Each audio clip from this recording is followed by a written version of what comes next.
오늘도 새로운 하루 허락하신 하나님 아버지께 감사드리며 예배로 하루 시작하겠습니다. 함께 찬송가 314장 내 구주 예수를 더욱 사랑 찬양하시겠습니다.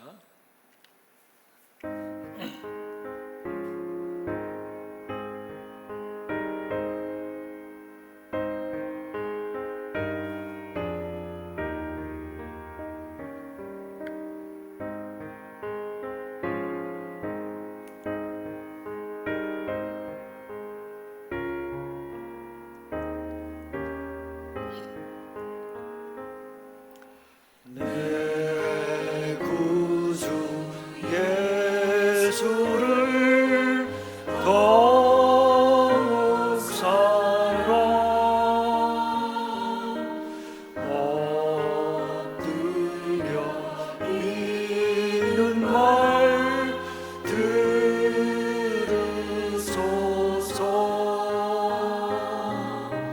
내 진정 소원이 내 구주 예수를 더욱 사랑 더욱 사랑 이전에 세상 나 기뻤어도 지금 내 기쁨은 오직 예수. 다만 내 기는 말 내 구주 예수를 더욱 사랑 더욱 사랑.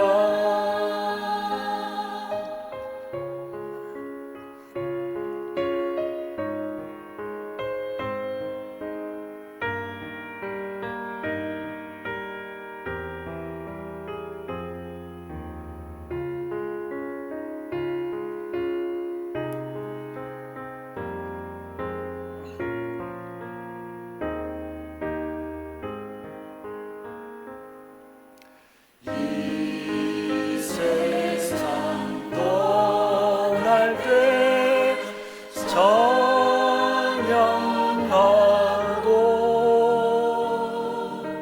숨질 때 하는 말 이것일세.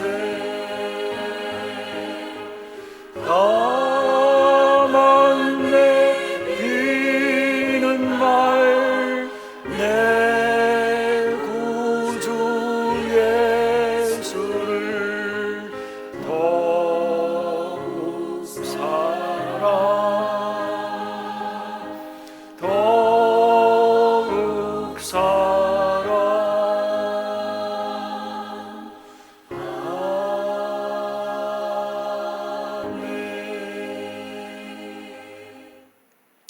사랑하는 하나님 아버지, 오늘도 새 아침 주심을 감사합니다. 아버지 하나님, 오늘 하루 살아갈 때에 주님 은혜를 더하여 주옵소서. 오늘도 어디를 가든지 주님과 동행하기를 원합니다. 주님, 우리에게 말씀하여 주시고 우리에게 듣는 귀를 더하여 주시고 듣는 마음을 더하여 주옵소서. 기꺼이 순종하는 마음 더하여 주옵소서. 아버지 말씀을 사모하며 기대합니다. 주님 말씀 깨닫게 도와주시고 하루 동안 기억하며 간직할 수 있도록 도와주옵소서. 아버지 하나님, 날씨가 매우 춥습니다. 주께서 우리 아버지 자녀들을 건강으로 지켜주시고 하나님 늘 건강하여서 힘닿는 대로 주님 일에 힘을 다할 수 있도록 평강으로 주님 인도하여 주옵소서. 이 시간도 주님 느헤미야 말씀 나눌 터인데 온 마음과 정성을 다해서 참 인생의 노년까지 주님께 충성했던 느헤미야를 본받아 우리가 우리의 삶을 주님께 끝까지 충성을 다하는 사람들 다 될 수 있도록 주님 인도하여 주옵소서.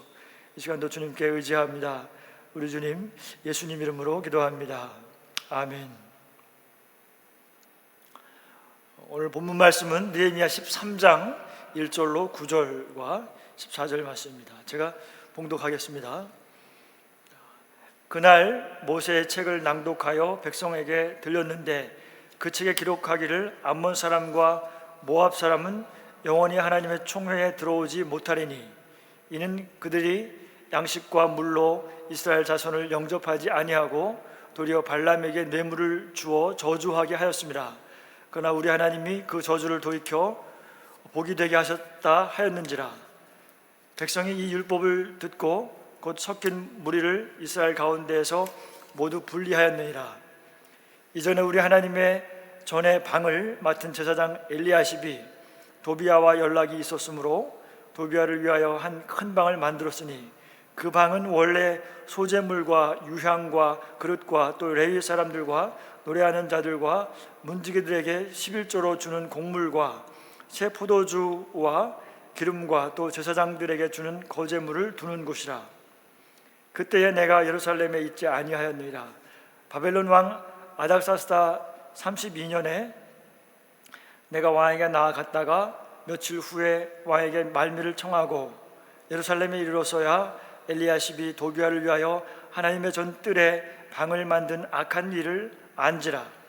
내가 심히 근심하여 도비아의 세간을 그 방 밖으로 다 내어 던지고 명령하여 그 방을 정결하게 하고 하나님의 전의 그릇과 소재물과 유향을 다시 그리로 들여 놓았느니라. 14절 말씀. 내 하나님이여 이 일로 말미암아 나를 기억하옵소서. 내 하나님의 전과 그 모든 직무를 위하여 내가 행한 선한 일을 도말하지 마옵소서. 아멘.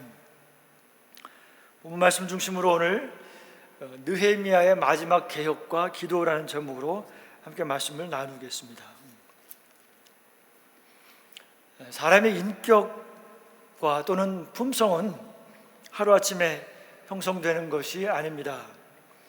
어려서부터 부모로부터 훈련되어지거나 또는 좋은 습관을 지속적으로 쌓아온 사람이 참으로 덕스러운 성품을 가지게 됩니다.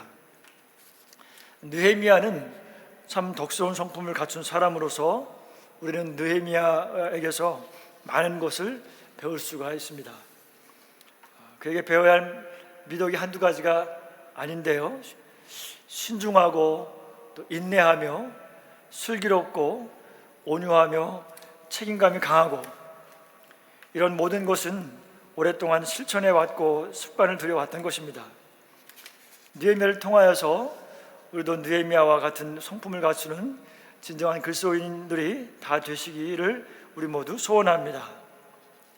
사도 바울은 디모데후서 4장 7절 말씀에 그의 노년에 이와 같이 말합니다.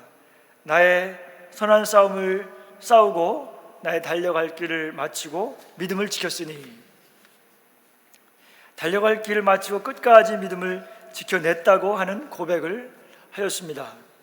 참으로 바울의 이런 고백이야말로 느헤미야에게도 해당이 되는 것 같습니다. 느헤미야는 시작만큼 마무리가 중요한 신앙의 여정을 마치고 있는 것입니다. 느헤미야는 처음과 중간도 잘했지만 마지막 끝이 참 아름다운 사람입니다. 우리가 1500m 경주를 할 때 마지막 한 바퀴가 참으로 중요합니다. 중간에 아무리 1등으로 달렸다 하더라도 마지막 한 바퀴를 잘 마무리하지 못한다면 좋은 결과를 얻을 수 없는 것입니다. 느헤미야는 처음이나 중간이나 마지막까지 한결같은 사람입니다. 이제 오늘 느헤미야서의 마지막 13장을 묵상하게 되었습니다. 느헤미야가 12년 동안 유다 총독으로 임무를 마치고 페르시아 중앙정부로 돌아가게 되었습니다. 느헤미야는 페르시아에서 몇 년 동안 머물렀는지 정확히는 나오지는 않지만 꽤 오래 시간을 머무른 것으로 보입니다. 13장 6절 7절 말씀입니다. 그때에는 내가 예루살렘에 있지 아니하였느니라. 바벨론 왕 아닥사스다 32년에 내가 왕에게 나아갔다가 며칠 후에 왕에게 말미를 청하고 예루살렘에 이르러 서야, 이렇게 말을 하고 있는 것을 보아서 느헤미야가 페르시아 중앙정부에 갔다가 돌아온 것을 우리가 볼 수가 있습니다.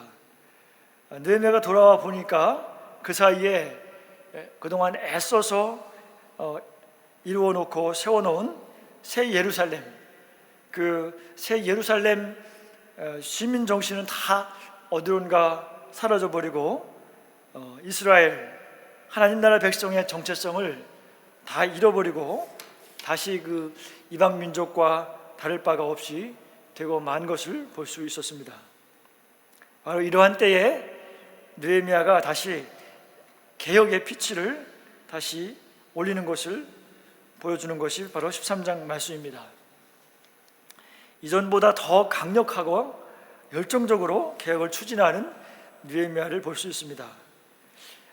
느헤미야가 총독 생활을 마치고 페르시아로 돌아간 다음에 예루살렘의 개혁 정신은 크게 무너지고 말았습니다. 특별히 네 가지 심각한 문제가 발생했는데요. 첫 번째로 대제사장 엘리야십이라는 사람이 도비야와 결탁하여서 성전을 모독하였습니다.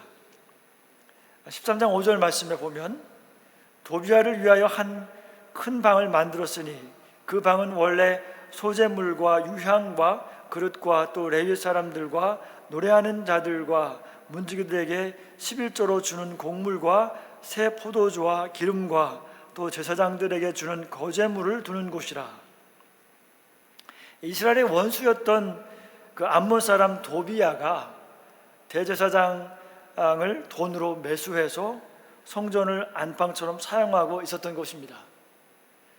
율법에 암몬 사람은 이스라엘 백성과 함께 할 수 없습니다.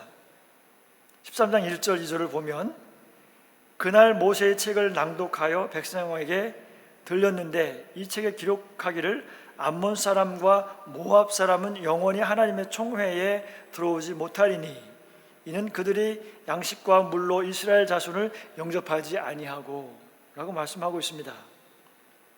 모세의 율법에 암몬 사람과 모압 사람은 영원히 하나님의 총회에 들어오지 못하리니 라고 기록하였는데, 암몬 사람이고 이스라엘의 대적인 바로 이 도비야를 성전의 기물과 성물을 보관하는 방을 자신의 안방으로 사용하게 했다는 말은 그야말로 참 대제사장 엘리야십이 하나님을 두려워하지 않았으며 그의 신앙이 저 바닥까지 떨어졌다고 볼 수가 있는 것입니다. 느헤미야는 도비야를 당장에 쫓아냅니다. 8절 말씀에 내가 심히 근심하여 도비야의 세간을 그 방 밖으로 다 내어 던지고 라고 말합니다. 느헤미야는 하나님 앞에 참 심히 근심하였고 거룩한 분노로 도비야의 세간을 방 밖으로 내어 던집니다. 이 모습을 보면서 예수님께서 성전에서 장사하는 사람들의 돈 상자를 엎어버리고 채찍으로 짐승들을 치면서 그들을 내쫓았던 것을 우리가 기억합니다. 예수님이 하나님의 전을 사모하는 마음으로 분노하셨던 일이 있었습니다. 이것은 예수님께서 하나님의 전을 사모하는 마음이 크셨기 때문에 이런 모습들도 행하셨던 것이죠. 두 번째로 백성들이 11조를 내지 않아서 생계가 어려워진 레위인들이 버틸 수가 없어서 성전을 떠났다는 것입니다. 10절에 보면 내가 또 알아본 즉 레위 사람들이 받을 몫을 주지 아니하였으므로 그 직무를 행하는 레위 사람들과 노래하는 자들이 각각 자기 밭으로 도망하였기로. 오늘날로 말하면 목회자들이 사례비를 받지 못하니까 생계를 유지할 수가 없어서 세상의 직업에 뛰어드는 것과 마찬가지입니다. 느헤미야는 다시 11조를 내도록 권면하여서 레위인들의 생계를 책임지고 부양하도록 다시 만들었습니다. 그래서 성직자들이 직무를 다 할 수 있도록 개혁 운동을 계속하였습니다. 세 번째로 이스라엘의 문제는 이 백성들이 돈 버는 일에 혈안이 되어서 안식일에도 장사하는 백성들이 있었다는 것입니다. 15절 말씀에 그때에 내가 본즉 유다에서 어떤 사람이 안식일에 술투를 밟고 곡식단을 나귀에 실어 운반하며 포도주와 포도와 무화과와 여러 가지 짐을 지고 안식일에 예루살렘에 들어와서 음식물을 팔기로 그날에 내가 경계하였고, 안식일을 지키라고 하는 하나님의 계명을 지키지 않았던 것입니다. 이 안식일을 지키라는 계명은 하나님께서 직접 본을 보이시면서 보여주신 유일한 계명인 것입니다. 하나님께서 우주와 만물을 6일 동안 창조하시고 7일째 되는 날에 안식하셨습니다. 이날은 안식하면서 하나님과 만의 시간을 함께 하기 위한 날입니다. 안식일은 우리의 참된 안식을 위해서 하나님께서 제정하신 것입니다. 디아스포라 유대인들은 바로 이 안식일을 목숨과 같이 지켰습니다. 그래서 결과적으로 유대인이 안식일을 지킨 것이 아니라 안식일이 유대인을 지킨 것이 되었다라고 하는 그 유명한 말이 있습니다. 안식일을 지키지 않으며 또 안식일에도 장사를 하는 유대인들을 보면서 느헤미야는 강력한 조치를 합니다. 그래서 안식일에는 예루살렘 성 문을 아예 걸어 잠가버리고 장사꾼들이 성 안으로 들어오지 못하게 하였습니다. 또 이스라엘의 네 번째 문제는 예루살렘 사람들이 이방 여인들과 통혼을 하여서 이스라엘의 정체성 위기가 찾아왔다는 것입니다. 이것은 문제 중에 가장 심각한 문제입니다. 이 종교가 다른 이방 여인들과 결혼하여 살다 보니까 그 아이들이 엄마의 나라의 말은 잘 하는데 이스라엘의 말, 곧 히브리 언어는 잘하지 못하고 잃어버리고 말았다는 것입니다. 엄마하고는 함께 있는 시간이 훨씬 더 많다가 보니까 엄마의 영향을 받는 시간이 많다는 것입니다. 그래서 어머니 나라의 말은 잘하는데 히브리 말을 하지 못하는 심각한 일이 벌어지고 있는 것입니다. 오늘 말씀에서 느헤미야의 아주 특별한 모습을 볼 수 있는데요, 13장 25절 말씀입니다. 내가 그들을 책망하고 저주하여 그들 중 몇 사람을 때리고 그들의 머리털을 뽑고 이르되 너희는 너희 딸들을 그들의 아들에게 주지 말고 너희 아들들이나 너희를 위하여 그들의 딸을 데려오지 아니하겠다고 하나님을 가리켜 맹세하라 하고, 느헤미야는 굉장히 온유하고 신실한 믿음의 사람으로 알고 있는데 그럼에도 불구하고 얼마나 화가 났으면 사람들을 구타하고 심지어는 그들의 머리털을 뽑기까지 하였을까요? 이것은 느헤미야의 하나님의 말씀에 순종하고자 하는 열심이 얼마나 특심인 것을 우리가 알 수 있습니다. 또 나아가서 대제사장 가문의 자녀가 이방인과 통혼하였습니다. 13장 28절에 보면 대제사장 엘리야십의 손자 요야다의 아들 하나가 호론 사람 산발랏의 사위가 되었으므로 내가 쫓아내어 나를 떠나게 하였느니라.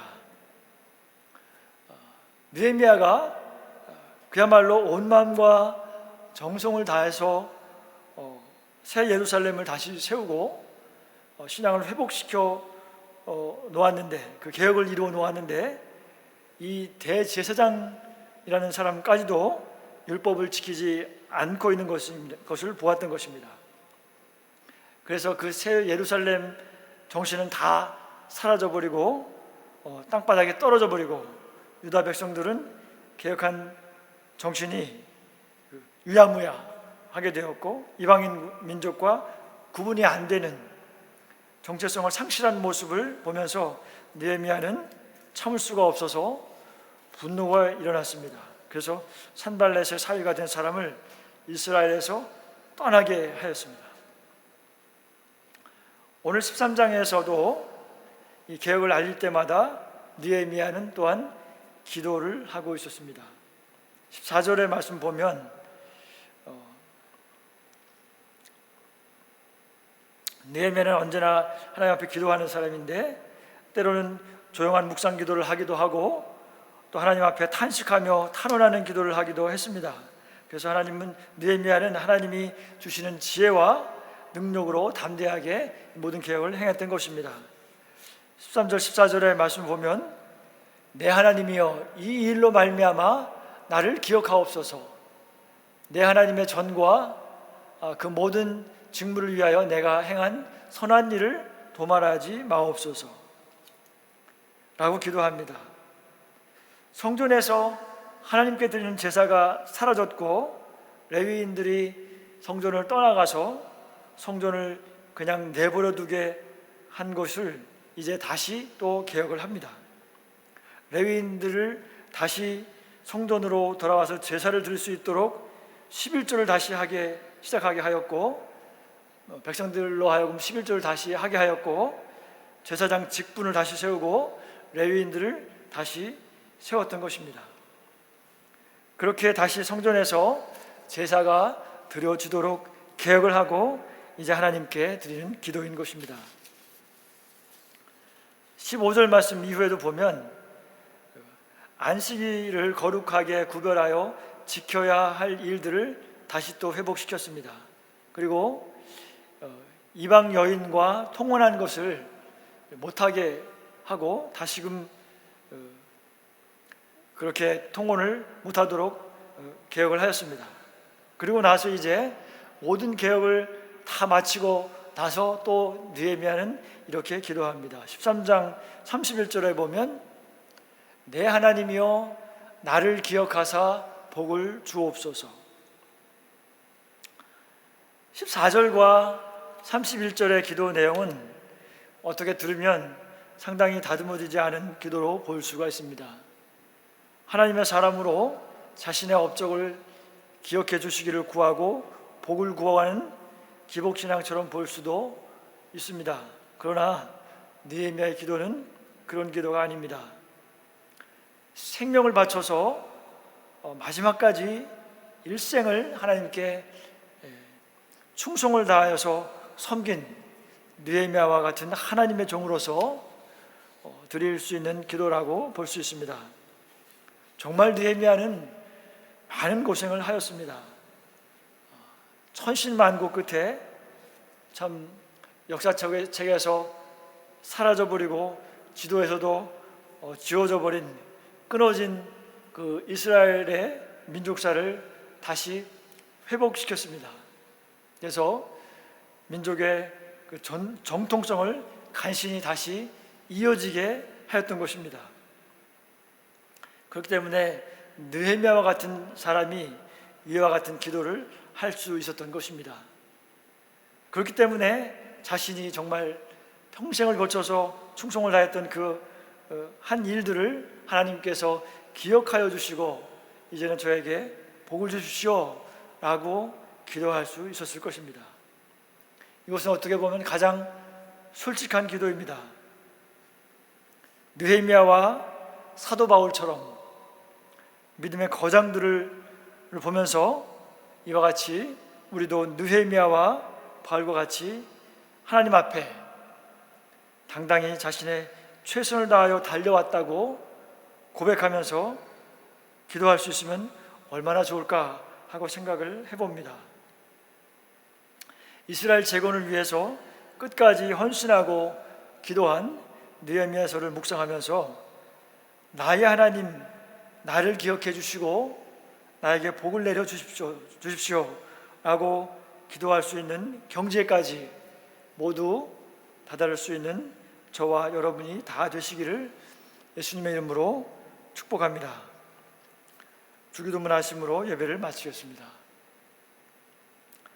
하늘에 계신 우리 아버지여, 이름이 거룩히 여김을 받으시오며 나라가 임하옵시며 뜻이 하늘에서 이루어진 것 같이 땅에서도 이루어지이다. 오늘날 우리에게 일용할 양식을 주옵시고 우리가 우리에게 죄진 자를 사하여 준 것 같이 우리의 죄를 사하여 주옵시고 우리를 시험에 들지 말게 하옵시며 다만 악에서 구하옵소서. 대개 나라와 권세와 영광이 아버지께 영원히 있사옵나이다. 아멘.